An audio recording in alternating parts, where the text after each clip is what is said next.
Welcome to Native Bidaské, Native News Online's weekly spotlight on the people making news and leading change in Indian country. This episode is brought to you by Indian Land Capital Company. Welcome to another episode of Native Bidaské. I'm Levi Rickert, founder, publisher, editor of Native News Online. And we have with us today, we have Cyrus Norcross. And Cyrus comes to us from the Navajo Nation. He is a veteran, U.S. Army, and he also has a podcast that we want to give some good exposure to. Podcast is called Warriors at Heart. Welcome, Cyrus. How are you today? Thank you for having me, Levi, and thank you for reaching out to me. I'm very excited to be here and to speak about the podcast. Yes. Hey, tell us about the podcast. How did it originate? Why'd you do it? All that good stuff. Well, so it's kind of a long story. I'll keep it as short as I can. I just been on as a journalist. I've always been kind of around and speaking to a lot of the people, the community members, and just always found myself speaking to veterans. And I've always found it very interesting listening to numerous Native veterans and their stories from World War II all the way up to the current war. And I'm just like, wow, I really wish a lot of these natives could get their story out there. And then recently I've been on podcasts quite a bit myself now. And I was like, you know what? I'm a journalist. I have this experience to speak to people. I'm also a veteran. I can connect with other veterans. Also, I'm Native. A lot of these Native veterans have that cultural similarities with me. And so they're able to talk about ceremony. They're able to talk about things they probably won't be as comfortable talking to non-Natives about. So that's when I decided, you know what? I'm going to start this podcast. All Natives are warriors at heart. And that's what I really wanted to highlight on, was just telling these stories that you'll never hear about, and that's what it's really all about, is just telling Native stories. Oh, thank you for that. And you yourself were in the Army. You tell us about your military experience. So I joined in 2007. I was 17 years old, and I ended up getting a option 40 contract, which is an airborne ranger contract to 75th Ranger Regiment. It's not guaranteed. It's just you have the opportunity to go. And so I went through basic training. I went to airborne school to jump out of airplanes.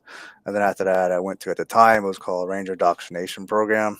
Now it's called the Ranger Assessment and Selection Program. And I went through that. It's a rigorous training, rigorous selection. And then I got the opportunity to go to 1st Ranger Battalion of 75th Ranger Regiment. With them, I deployed 3 times, once to Iraq and twice to Afghanistan. So that was really my career. I ended up going to 4th Infantry Division and finishing out my time there in Colorado Springs. Great. And Cyrus, you and I both know that Native Americans, according to the Pentagon, serve in the U.S. Armed Forces at a higher rate than any racial ethnic group. Tell me, what do you think that is?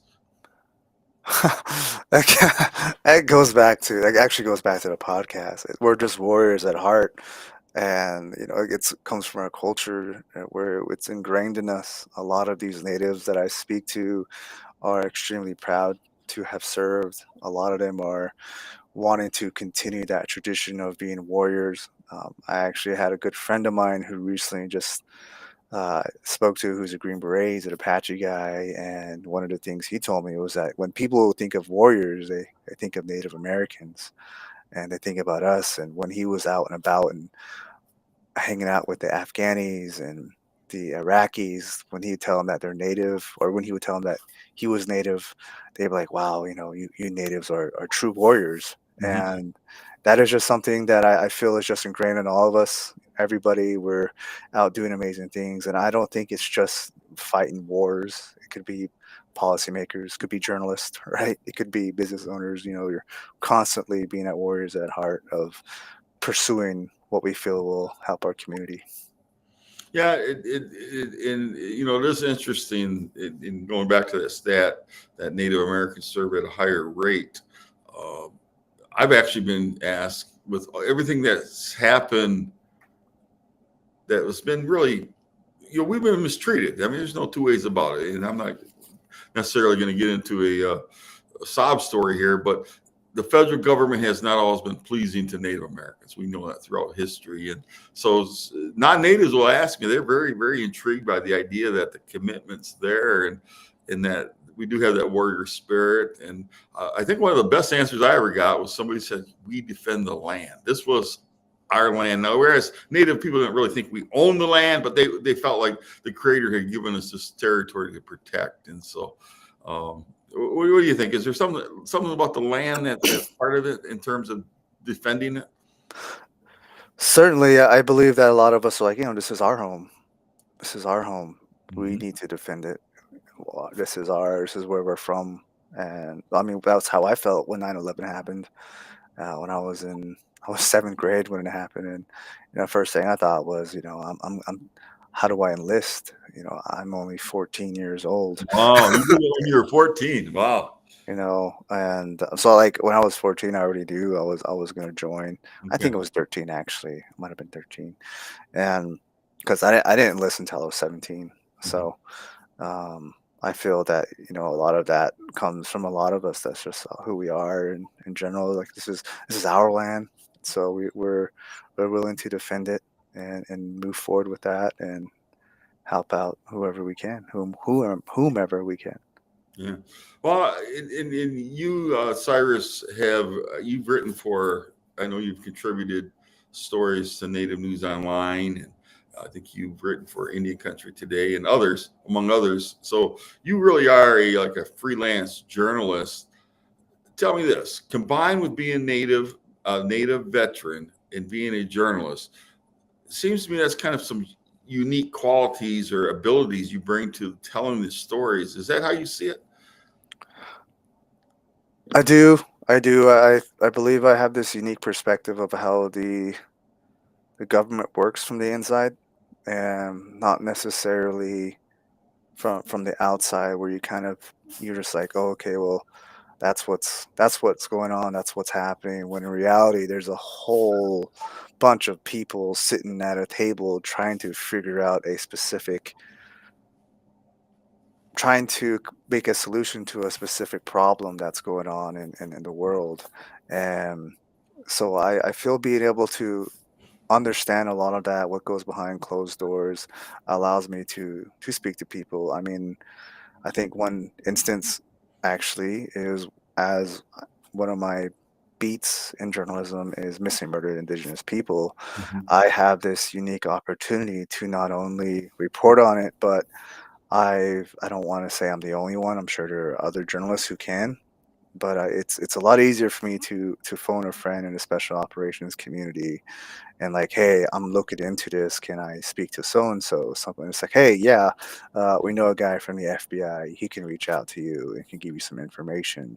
Or I'm just have the unique opportunity to speak to people from the diplomatic security services, people within border patrol, people within DIA, which is Defense Intelligence Agency. So I'm able to kind of get more intelligence on a certain situation or issue, specifically crime. I'm not like going asking for for like national intelligence. So that's kind of where I stand on that. So I feel like I have that unique opportunity to do that. Yeah, and I would like to talk to you about your coverage of the missing and murdered indigenous people, and some call it relatives, some call it women, and it's originated with women. And tell me this, tell our audience how bad it really is out there Oh, on, gee. on Navajo Nation. The Navajo Nation. Well, I think I would like to say that it's everywhere, and it's a bad problem on every single nation out there, reservation, if you want to call it that. And specifically at a Navajo Nation, you start digging back and you start peeling back the layers. You're just like, holy smokes, this is a really, really big issue. It's Deep happening. issue. Yes. Yeah, it's happened behind closed doors, and it's not something light to report on. It's not like, oh, I'm gonna go report on an art festival, hang out with people. You're talking to family members who have lost loved ones. You're talking Mhm. to people who have been a victim of sex trafficking, and you're just eventually it's going to get to you. So I actually had to take a year off from journalism to kind of refocus my mind. But on a Navajo Nation, there's more men missing on a Navajo Nation than there are women. Wow. Yeah, it goes far back to like the first recorded time, I believe, is actually in the 50s. I'm sure it's been going on longer.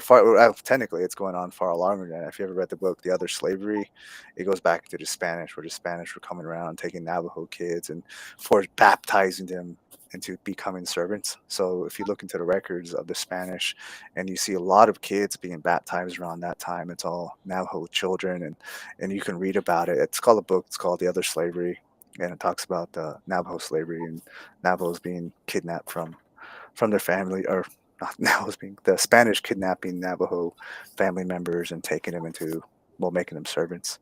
So you hear about that's why there was a whole big thing between Navajos going around and stealing people's Mexican sheep, Spanish sheep all the time. It was because of that. It was like, you took something from us, we're going to take something from you. So go. That's how far back it goes, at least with Navajo. And I've heard numerous stories here of just people working out of a building and holding women there, or even gang members hanging out at gas station, kidnapping women there. I just heard a lot of things going on here on a Navajo Nation, and it is just very, no one wants to acknowledge it. I would say the bigger population of America don't want to acknowledge it, whereas a lot of people in Navajo Nation, they know it, they see it. That's why it's really hard for me to write about it now, and to have it published, with indigenous news, because it's like, we already know about this, we already know what's going on, we know what's happening in our neighborhoods, we know what's happening in that building. I mean, for instance, there's been a building here in Navajo Nation, a small community called Chibouto, and they've the community knew of a building where people would go to it and they would just go missing. Wow. And Navajo police finally, they started, I believe it was earlier, no, I was gonna say earlier this year, or earlier last year, Sure. Navajo police, finally raided it. So, I mean, you hear of these stuff, but they're not national news, but here they're huge. They're huge. Mhm. Yeah, and you said something I want to touch on is that indigenous news, and as Native News Online, we know that we have a cross section. It's not just Native Americans reading us. So because I got something just recently. Somebody sent us a donation. It says she uses Native News Online to teach in her classes at Georgetown University in DC. So I was quite impressed with that. But I guess the point is, and as a publisher, I'll tell you this: don't be afraid to tell it, because other people read our publications as well. So this news needs to get out. And how many times I know that I have been in maybe at a university setting, and somebody will walk up to me afterward, or even during the course, during the Q&A, and say, hey, somebody in my family went missing, and they start crying, and who are Native. And so you're exactly right. It's so widespread. It's not just Navajo Nation. It's all throughout Indian country. And you probably even argue even non-natives. It's just something's really wrong with going on in this country and elsewhere, and in Canada, because they go missing there too. But and when it comes to women, I think it's a lot of us people just have not, since the Columbus uh, group came, they just haven't respected Native women. They just indigenous women. So that might be a whole different show. But I will say this: I admire what you're doing. Are you able to integrate some of that into your podcast, in the missing and murdered persons issue? I've spoken to a few people on that. One of the first guests, actually, his name is Jeremiah Wilbur. He's an Apache Green Beret, and he actually started his own program addressing missing, murdered indigenous people. And he's done some amazing work. And his focus now is more or less trying to, so what I'm looking for, rehabilitate these ladies after they've gone through traumatic experience, or I should say recover, right? Mhm. Trying to recover from that, trying to get them through some therapy. So that's really his focus on that. And he used to focus on search and rescue, and he realized that he had some successful attempts. It was like, okay, cool, we found these ladies. Now what? No, no, what do they do now? Hmm. And so his focus now is on actually giving them treatment, helping them to recover. And so his whole thing, I think I might be wrong. I'm not going to say the dates. I don't know how long he does it, but I do know it's weeks, Hmm. and that his program focuses on horse therapy, so and getting them essentially becoming ranchers, and so teaching them how to be ranchers. A lot of these Wow. ladies. So I've had the opportunity to speak with him on that. Many others. One guy, he does self defense for ladies, with MMIP. Another lady, she's a policy analysis, so she tries to create policy focused around that. Another young lady, another young lady, she's actually working on helping veterans, so women veterans, and she'll talk about MIP with them as well, trying to help them out with that, with sexual trauma in the military, because with women that's actually a pretty big thing in the military as well. So there's that. So I've had the opportunity to speak to it. I haven't met someone who's, well, besides that first guest I had, the Green Beret, whose main focus isn't really that. A lot of them are doing amazing things, though. I will say that. Yeah, and there are a lot of good people in Indian country who are doing some amazing work, trying to correct some of those challenges and the social ills that confront our people. So I'm just, and that's one of the things I like to highlight in Native news. It's not always doom and gloom, nor should it be, but there's some really positive things going on in Indian country. So again, I applaud what you're doing. Hey, talk to us about homelessness among veterans. Have you had any guests on? We know that seems to be a problem among Native veterans as well, who become homeless for whatever reasons. And what aspect do you mean by homelessness? Like what? Could you elaborate a little more on that? Well, maybe they're completely out on the street. They don't have a home, or they go from relatives to relatives. They still really don't have a home. So Mm, okay, yeah. It's a very complex subject, because it really is depends on an individual, and a lot of these individuals are very, they don't want to open up themselves up to their family. They don't want to open up themselves to the public, and they don't want anyone really to worry about them. And so a lot of the times they end up holding a lot of what's burdening them, and so it just ends up making them kind of lose a little bit about themselves, and they're scared to open up, and which unfortunately can lead to homelessness. And a lot of these individuals, it's hard to really not just open up on it, but it's really hard to let people in, right? It's hard to Mhm. let people in. It's hard to tell someone that you were in charge of millions of dollars of equipment, and then you come back and you're just, oh, you can't get this job, you can't do this, you can't do that. And it's like, well, when I was 19, 20 years old, I was in charge of $1 million of equipment. Like for me, for instance, I was driving around at least $1 million vehicle, and I get back and it's like, oh, you can't do that, you can't do this. And so a lot of people, it's like, you know I did all this for my people, I did this all for my country, and this is how I come back, this is how I'm treated. And it can make someone go crazy. And a lot of them do a lot of self-medicating, whether that be with substance abuse, whether that be with just self-isolation. They end up on the streets, unfortunately, and that's the only place they feel welcomed.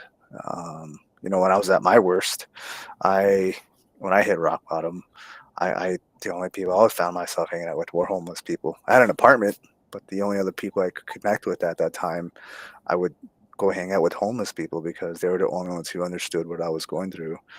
Um, I've since improved my life, but it's a very complicated issue. It's a very complex, and in every homeless veteran out there, they really They just really need to open up themselves, let some people in, Mhm. and get the treatment that they need. And it's unfortunate that a lot of people just look at them and say, "Oh, those people are crazy. They're just crazy. You know, Mhm.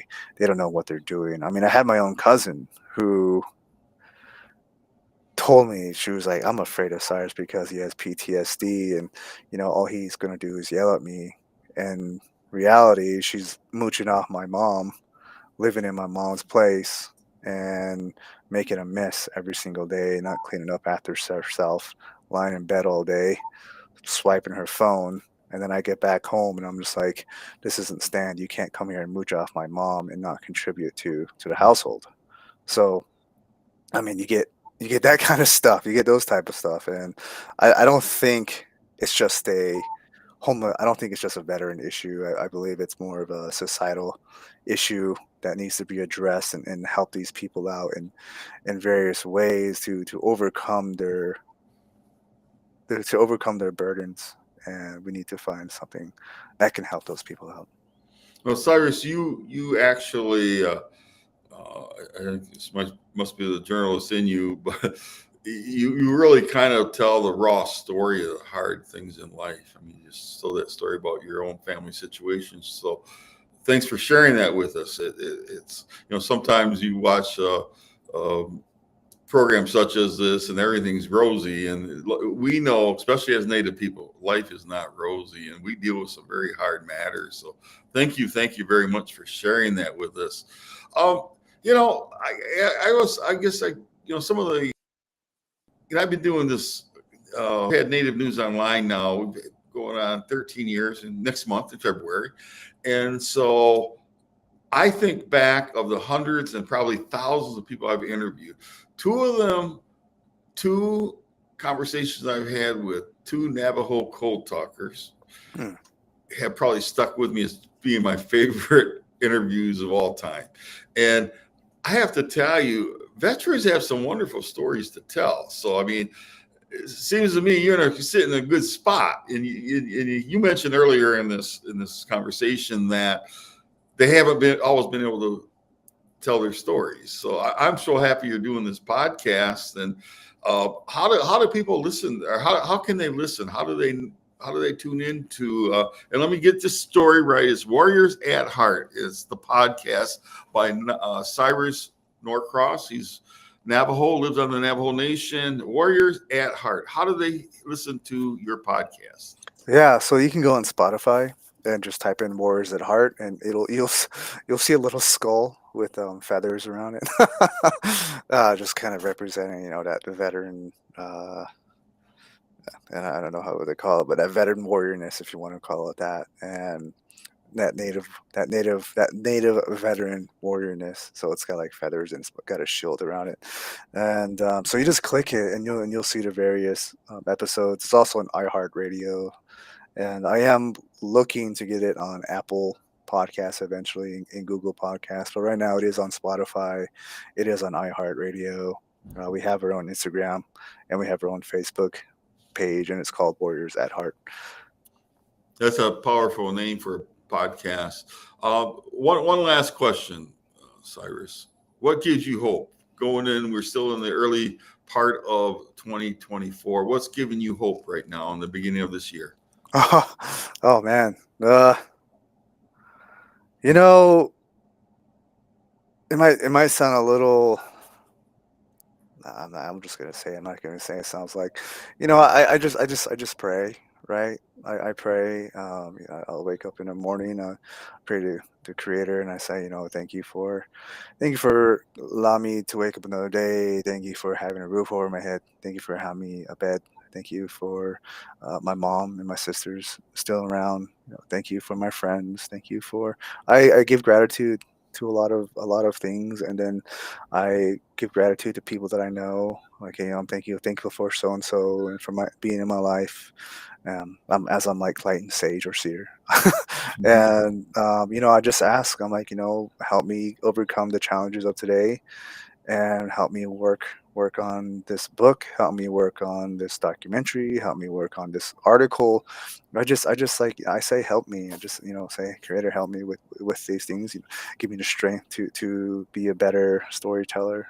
That's actually what kind of gives me hope, is just being. What gives me hope is by hoping that I can provide hope to people. Yeah. That's very admirable. And Cyrus, you keep doing what you're doing, brother. I mean, this is good stuff. And to our audience, Warriors at Heart podcast, a podcast that deals with Native American veterans. So, Chief McGwitch for coming on, Cyrus, and I wish you a very prosperous new year. And we're still in the early part. So, Thank you so much, and Ahehet and Hagonat, and everyone have a wonderful year, and everyone, the staff of Native News Online. Once again, thank you for having me. Good to see you. And to our viewers, thank you so much for tuning in to another episode of Native Bidaské. We'll be back next week with another special guest. In the meantime, take care of your elders. Give those grandmas and your aunties hugs, and your mom and your fathers, all of them. Give them good hugs. So, Chi Miigwech. If you appreciate what we do here at Native News Online, we invite you to donate to support our continued work covering Indian country. You can scan this code with your smartphone or go to the link located below this video to donate today. We greatly appreciate your support. Please be sure to subscribe to our YouTube channel and follow us on Twitter, Facebook, and Instagram. And be sure to scan this code or go to the link below to subscribe to our newsletter. Thank you for joining us today, and please be sure to join us again next week for another episode of Native Bidaské. Chi Miigwech.